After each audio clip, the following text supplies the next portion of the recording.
It was a Tuesday, July 10th, 2025. The sun was shining, birds were singing, an ordinary day, seemingly like any other, except for Eleanor Vance. She felt a strange stirring within her, a pull towards something unknown.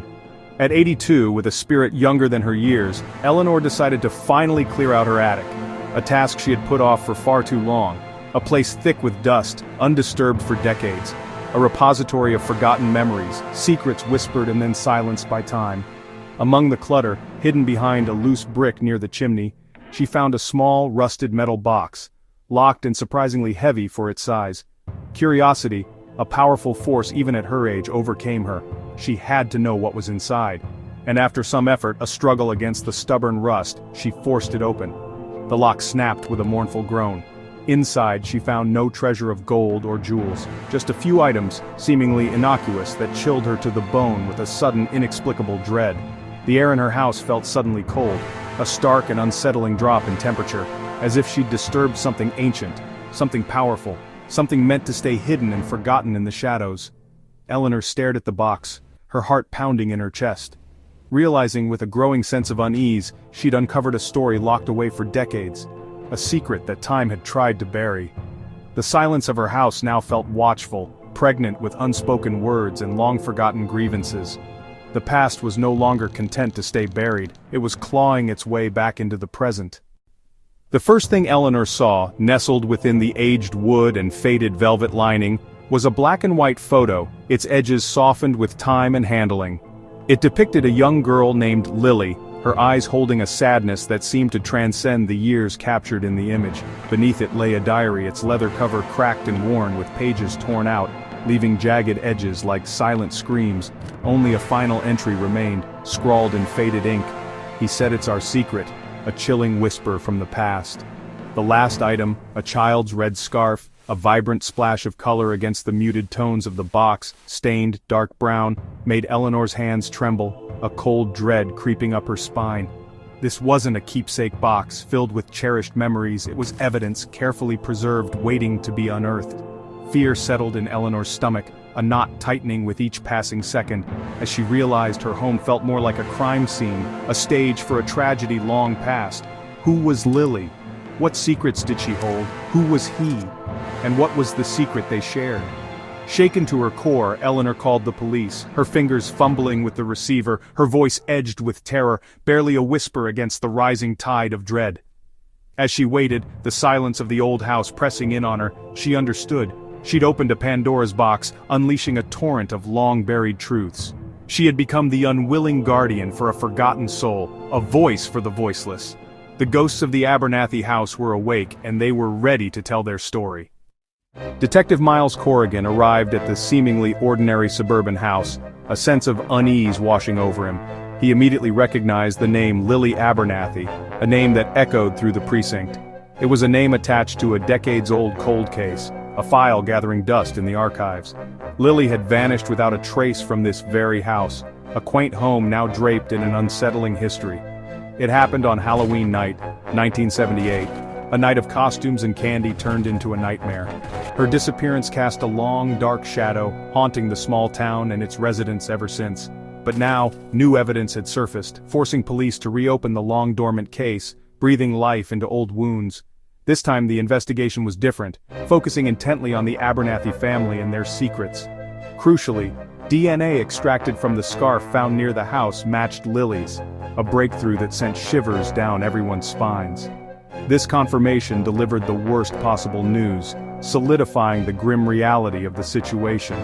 The diary's final entry, scrawled in hurried handwriting, hinted at a dark and deeply buried family secret. It suggested that Lily's fate was not the result of a stranger's crime, but something far more intimate and sinister. The house, once a symbol of suburban tranquility, was now officially a crime scene, sealed off from the outside world. It was a tragedy that had long defined the town, a wound that refused to heal, a story everyone thought they knew. But now, that story was being rewritten, its narrative twisted and reshaped by the emerging truth. The investigation turned inward, focusing on the intricate web of relationships within the Abernathy family. It shifted toward the very people who were once seen as victims, now potential suspects in a decades-old mystery. The past, long buried and silent, was no longer willing to stay hidden. The truth, like a restless spirit, was clawing its way to the surface, demanding to be heard. Investigators searched the house, uncovering a hidden room behind a false wall in the basement. Inside, they found a tattered blanket, a toy soldier, and hash marks scratched into the stone. Someone had counted the days. The name Lily was etched into the wall at a child's height. This was no storage space, it was a prison. The evidence pointed to a horrifying truth. Lily's parents had locked her away. The box, the diary, the scarf, all pointed to the Abernathy's guilt. The perfect family had hidden monstrous secrets. The ghosts of Hemlock Lane were no longer whispering, they were screaming. Forensics found no remains. Lily's fate remained a mystery. The Abernathys had vanished decades ago, leaving only questions behind. The town's collective memory shattered as the truth emerged. Neighbors recalled hints of darkness, but no one suspected the horror within. The house stands as a monument to tragedy, its secrets only partly revealed. Eleanor moved away, unable to bear the weight of what she'd uncovered. The box unlocked a terrible truth, but closure remained elusive. Some stories, once unearthed, refused to end. The aftermath rippled through Hemlock Lane, stirring memories and fears best left undisturbed. In the hush of the local diner, whispers grew into confessions. A neighbor, Mrs. Carter, her voice trembling. "I always saw Lily in the garden. She'd wave, sweet girl. But at night, sometimes I heard crying. I thought it was the wind." Mr. Thompson, a family friend, disagreed. Lily was happy. The Abernathys were good people. Folks see shadows where there aren't any. A former classmate, nervous and fidgeting, recalled, "She stopped coming to school that spring. Her mother said she was sick, but we saw her at the window, just staring." Others hinted at secrets unspoken. One whispered, "I heard arguments, shouting, breaking glass, but when I asked, they smiled and said, everything was fine." Conflicting accounts blurred the lines of truth. A retired police officer admitted, "We missed something, or maybe some things are meant to stay buried." As voices overlapped, so did the uncertainty. Each statement painted a different picture, the town caught between suspicion and denial. The house on Hemlock Lane remained silent, its walls holding tight to the final word.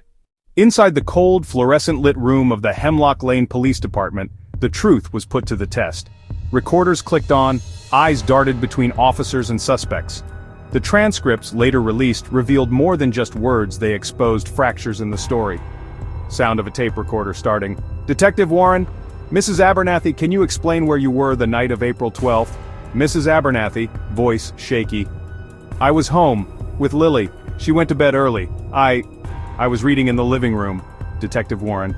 "But a neighbor claims they heard shouting around midnight." Mrs. Abernathy, defensive. "People hear what they want to hear. It was just the television." Pause, paper shuffles. "Detective Warren, Mr. Abernathy, your fingerprints were found on a broken vase in Lily's room. Any reason for that?" Mr. Abernathy, curt. "I was cleaning up, she dropped it. Kids break things." Detective Warren. "But Lily's classmate said she hadn't left her room in weeks." Mr. Abernathy, "She was sick, that's all." Sound of a chair scraping. Detective Warren. "Mrs. Carter, you told officers you saw someone in the garden that night. Was it Lily?" Mrs. Carter, uncertain. I thought so, but it could have been anyone, it was dark." Sound of a file being opened. Detective Warren. "We found a diary under Lily's floorboards. Pages are torn out. The last entry says, 'I hear them fighting again, I wish I could disappear.'" No one had a clear answer. Motives tangled like overgrown vines, resentment, fear, secrets. Each interview left more questions than answers. The evidence, fragmented and chilling, suggested that no one was entirely innocent. In Hemlock Lane, trust was the first casualty. The investigation pressed on, shadows lengthening, as the truth slipped further from reach. In the early hours before dawn, a new piece of evidence emerged. An unmarked envelope slipped beneath the door of the police department. Inside, a single photograph, a blurred figure standing at the edge of the Abernathy garden, half shrouded in mist, the timestamp matching the night of April 12th. Detective Warren stared at the image, heart pounding. On the back, a message, "You're looking in the wrong place." As the detective traced the photograph, another call came in. The diary, Lily's diary, had reappeared on the front steps of the Carter house, its missing pages restored. The final entry had changed. "They don't see me, but I see everything." In a final twist, security footage revealed a shadowy figure entering the evidence room hours earlier. Their face was hidden, movements deliberate. The footage cut out just as the figure turned toward the camera, a reflection of Lily's pendant glinting in the dark. The case, once so close to resolution, spiraled into deeper uncertainty. Was Lily alive orchestrating her own disappearance? Or was someone else pulling the strings from the shadows? The truth, it seemed, was still out there waiting, watching, refusing to be found. In Hemlock Lane, some secrets choose to stay hidden. As dawn broke over Hemlock Lane, the investigation took a new turn. The community, once cloaked in secrecy, began to unravel at the seams. Childhood friends, neighbors, and familiar faces stepped forward, their voices trembling as they shared memories long buried. One witness recalled Lily's laughter echoing through the garden, but beneath her smile, they saw shadows. Others spoke of whispered arguments behind closed doors and glances exchanged in the moonlight. Each statement painted a different Lily, one adored, one misunderstood, one haunted. But it was Eleanor, Lily's closest friend, who revealed the deepest wounds. Her voice cracked as she recounted the night Lily vanished, her own guilt heavy as stone. "I thought I knew her, but there were things she never told me, things none of us saw." In the interrogation room, the focus shifted to a previously overlooked suspect, Mr. Grayson, the reclusive neighbor. Below is an excerpt from the police transcript. Detective Warren. "Why didn't you come forward sooner, Mr. Grayson?" Mr. Grayson, voice shaking. "I didn't think it mattered. I saw Lily that night, she wasn't alone, but I was afraid of what would happen if I spoke." Detective Warren. "Who was she with?" Mr. Grayson, long pause. "It was Eleanor." Suddenly, evidence emerged that shattered old assumptions, a set of fingerprints on the diary, a fragment of Lily's pendant found in Eleanor's car, and an anonymous letter in Lily's handwriting, addressed to Eleanor, but never sent. With each new revelation, the community's sense of certainty crumbled. Eleanor, once the pillar of hope, now faced suspicion and shame. The townspeople gathered in uneasy clusters, whispering about secrets kept and trust betrayed. As Eleanor wrestled with her own memories and regrets, the case no longer belonged to just the detectives. It belonged to everyone whose life Lily had touched. In Hemlock Lane, the ties that bound them together now threatened to tear them apart. Some truths, it seemed, were more dangerous than lies. As the investigation reached its breaking point, a new forensic report landed on Detective Warren's desk, one that would change everything the town thought it knew. The DNA analysis from the fragment of Lily's pendant revealed a match not to Eleanor, not to Mr. Grayson, but to someone no one had suspected. The name on the report sent shockwaves through the precinct. Margaret Holloway, Lily's own mother. The news spread fast. Hemlock Lane, already frayed by suspicion, now trembled on the edge of chaos. In the police station's cold interview room, Margaret sat across from Detective Warren, her hands trembling. Detective Warren. "Mrs. Holloway, the DNA evidence is conclusive. Can you explain how your blood ended up on Lily's pendant?" Margaret Holloway, voice breaking. I never meant for any of this to happen. Lily and I argued that night. She was hurting and I tried to stop her from leaving. There was an accident. I panicked. I didn't know what to do." Detective Warren. "Why didn't you come forward?" Margaret Holloway, sobbing. "Fear, shame. I thought I could protect her memory, protect myself, but the guilt, it's been eating me alive." News of Margaret's confession rippled through the community. Eleanor, devastated and betrayed, wept in silence as the truth shattered her memories of Lily's family. Mr. Grayson, long haunted by guilt, found a strange relief as the real story emerged. The townspeople, left reeling, gathered under gray skies, some in anger, others in sorrow, all changed by the revelation. The secrets that bound Hemlock Lane for decades had finally unraveled, leaving only raw honesty in their wake. In the aftermath, the town faced a painful question: could trust ever be rebuilt, or would the scars of truth linger forever? As the first light of morning brushed over Hemlock Lane, a quiet acceptance settled on the town. The investigation was over, and the truth, though painful, had finally come to light. Detective Warren signed the final report, his pen moving slowly but steadily. The case was officially closed. At the community center, neighbors gathered not as suspects but as survivors of a shared ordeal. Some offered apologies, others embraced, and a few simply sat in silence, letting the weight of secrets lift at last. Eleanor stood by the memorial garden, a bouquet of lilies in her hand. Her voice, though soft, was steady. "Lily was my friend. I thought I knew everything about her, but maybe none of us really knew the burdens she and her family carried. I forgive Margaret. I have to, so we can all move forward." Mr. Grayson, once the subject of whispers, addressed a small group outside his shop. "For years I blamed myself for not doing more. Now I realize that healing doesn't come from answers. but from understanding and forgiveness. Margaret Holloway, now facing the consequences of her actions, released a statement through her attorney. "I am deeply sorry for the pain I caused. I hope in time the truth can bring peace to Lily's memory and to all of you." As the sun climbed higher, Detective Warren locked the case files away. He paused, reflecting on the journey. The secrets unraveled, the lives changed, and the hope that, one day, Hemlock Lane would be known not for its shadows, but for its resilience. In the end, the scars remained, but so did the bonds. The town, forever changed, began to heal. And as the wind carried away the last echoes of the past, a new chapter quietly began. The months that followed the closure of the Hemlock Lane case were anything but peaceful. For Mildred Harper, the ordeal had left invisible scars, her once bright laughter now replaced by haunted silences and restless nights. She wandered the edges of the memorial garden, eyes searching for answers in the shifting shadows, her heart heavy with questions left unresolved. The community, too, struggled to reclaim its sense of security. Whispers grew in the corners of the local diner, where neighbors exchanged uneasy glances and half-formed rumors. Some spoke in hushed voices about the possibility of other victims, recalling old disappearances and secrets that never quite added up. The air was thick with suspicion, and trust was slow to return. A new witness came forward, a retired postman, his hands trembling as he recounted a memory long suppressed. "There was a night years ago. I saw someone near the Holloway house, not Margaret, someone else. I never told anyone, I was afraid." His statement, cryptic and unsettling, only deepened the mystery. Then, one rainy afternoon, a letter arrived at the police station. The envelope, unsigned and marked with a single black feather, sent a chill through Detective Warren as he read the message. "The truth sleeps beneath the roots. You've only scratched the surface." Rumors spread like wildfire. Was Lily truly the only victim? Had the real perpetrator slipped through their grasp? Mildred, clutching a faded photograph, watched from her window as unknown figures lingered in the mist outside. The sense of closure that once blanketed Hemlock Lane was now unraveling, thread by uneasy thread, and in the gathering dusk it became clear the story was not over. Someone was still watching, and the secrets of Hemlock Lane were far from finished. A new face appears on Hemlock Lane, Detective Elise Monroe. Driven by a restless curiosity and a reputation for solving the unsolvable, she pores over the old case files late into the night. Flickering desk lamp, walls pinned with photographs, maps and scrawled notes, a tapestry of obsession slowly forming in the gloom. Elise retraces every step, knocking on doors that haven't been opened in years, her questions stirring memories the townsfolk hoped would stay buried. Some neighbors are eager to talk, voices trembling as they recount the strange events of years past.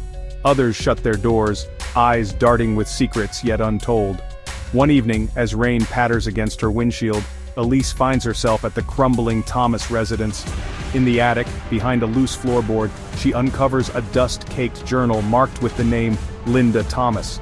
The pages inside are filled with cryptic drawings, twisted trees, shadowy figures, and names that never appeared in any police report. Scrawled entries hint at midnight meetings, coded warnings, and chilling references to other children who vanished without a trace. The deeper Elise digs, the more the lines blur between fact and rumor. Her investigation is interrupted by a single anonymous phone call. The voice, distorted and cold, delivers a warning. "Stop digging, detective. Some secrets are meant to stay buried. For your own sake, walk away." As the call ends, Elise stares into the darkness outside her window. The case is no longer just about justice, it's about survival. And the shadows of Hemlock Lane are watching her every move. As Detective Monroe's investigation reignites old fears, the psychological scars of Hemlock Lane rise to the surface. Shadows lengthen in the minds of those who have called this street home for decades. Some nights, I still hear footsteps outside my window, even though no one's there. I always told my kids to stay away from that house. We all did. No one ever said why. A local historian, Dr. Margaret Ellis, sits surrounded by dusty records. Her voice is calm, but her eyes betray unease. There's a pattern. Disappearances stretching back generations, each one linked in some way to the Thomas residence. Every 20 years it seems, someone vanishes. And always the house stands silent, watching. The townspeople's unease deepens as old traumas resurface. Children whisper stories about the house, daring each other to approach its rusted gate. Adults cross the street rather than walk past its shadow. Rumors swirl. of curses, restless spirits, and something evil lurking beneath the peeling wallpaper. In Hemlock Lane, the past is never truly gone, and as Detective Monroe digs deeper, one question lingers in every trembling heart. Is the house cursed? Or is something far more sinister at play? As the screen fades to black, a single image remains. The house, shrouded in fog, its windows glowing faintly in the night, leaving the mystery and the fear unresolved. As the first golden rays of sunlight break through the lingering mist, Hemlock Lane awakens to a gentle new beginning. Neighbors gather in the park, not in fear, but in unity, sharing quiet smiles, gentle embraces, and the comfort of community. Eleanor stands by a small memorial garden, placing fresh lilies in the earth. Her face is peaceful, her heart finally at rest with Lily's memory. Detective Monroe, surrounded by grateful townsfolk, shares a quiet smile. Justice, she realizes, is not just about answers, but about healing. Children run and laugh along the lane, their joy echoing where silence and shadows once lingered. The old Thomas house, once a symbol of sorrow, is now bathed in morning light. Windows are open, flowers bloom, and hope stirs within its walls. The community comes together, painting, repairing, and reclaiming the space as their own, each brushstroke a promise of brighter days. As Detective Monroe walks away from Hemlock Lane, she glances back with quiet satisfaction. The past has been laid to rest, and the future is bright. The camera rises above Hemlock Lane, now bathed in golden light. The town is peaceful, renewed, and filled with the promise of a brighter tomorrow. On Hemlock Lane, the shadows have finally given way to hope, and the story ends with hearts lighter and a new day begun.